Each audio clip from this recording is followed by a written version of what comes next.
I'm Joel Warren. I'm a Master Gardener intern here at the demonstration garden in Montgomery County. And one of the projects we've done this year was to design and build structures, bamboo trellises and support structures for our plants. And as with any garden process, you start by planning what you want to grow, and based on that, what the plants need. If you have growing vines, you're going to need trellises to support them. If you have tomatoes, you need some kind of a basket to contain them. And the materials that I chose to use are bamboo because they're readily available and it's inexpensive, and I'm kind of frugal. I like to build things and save money if I can. And I've made a point of using material that's readily available. There I have some examples of some of the different structures that I've made. This is just a basic triangle, like a teepee, but is used as a structure to start with to build a tomato cage, and we put cross pieces on. I'm a strong believer in triangulation because that lends strength to anything you build. The first thing we did this year was to start with the tomato cage, and this was referred to as a beer box tomato cage because we use a box, could be any box, as a jig to support the sticks while you're building it.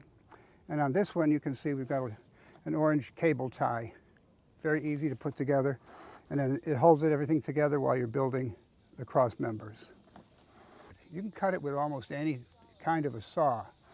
I use a trimming saw, readily available again in hardware stores. I think I paid $10 for this one.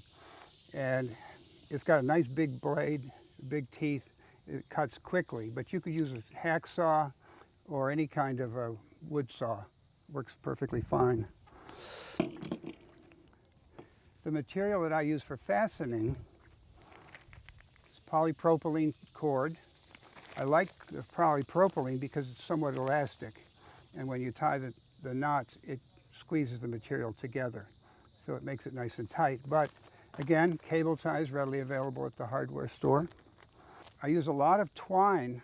This is jute, I believe, to provide material for the vines to grow onto. I don't use this for tying the knots for the support members because it's not elastic and it does break down in the weather more quickly.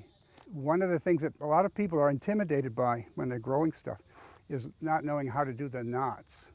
So I've got a variety of different ways to fasten things together. If you don't do the knots, you can use things like cable ties. You don't get your merit badge for knot tying, but it's still an easy way to do it. The basic Japanese tie, I usually use about 5 or 6 feet of cord, which is more than I usually need, but it's easier to cut the ends off than to try to get a knot tied if you just don't have enough string left over. Again, I mentioned that you want to tie it above, so your cross piece is above the node. The line goes behind the node. Just take a cross over the top of the cross piece and then wrap behind the vertical line with your cord. So that's going to hold it in place. You've got the bottom one giving it support. Cross again and cross the two ends of the cord behind the node and then back up. And I cross them over so you have an X in the front. Again, cross behind, and then to tie it all together,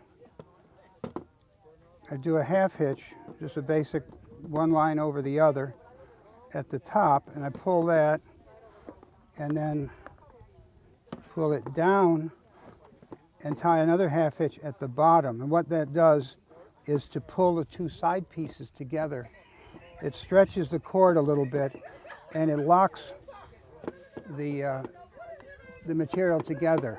The polypropylene has a little bit of give to it, so you stretch it out a little bit, do another half hitch so you have a square knot, and basically that's your tie.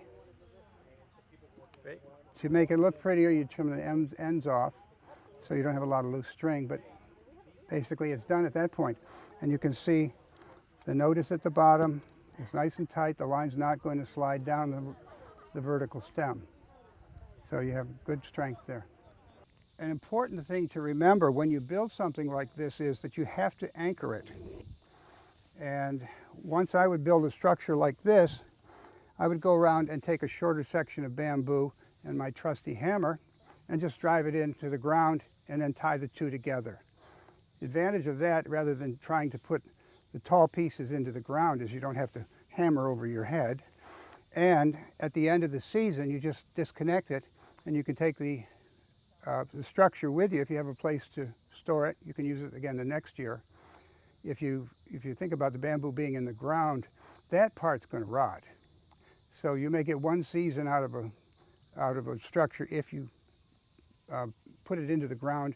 If you have one you can put away out of the weather, you can use it for a number of years.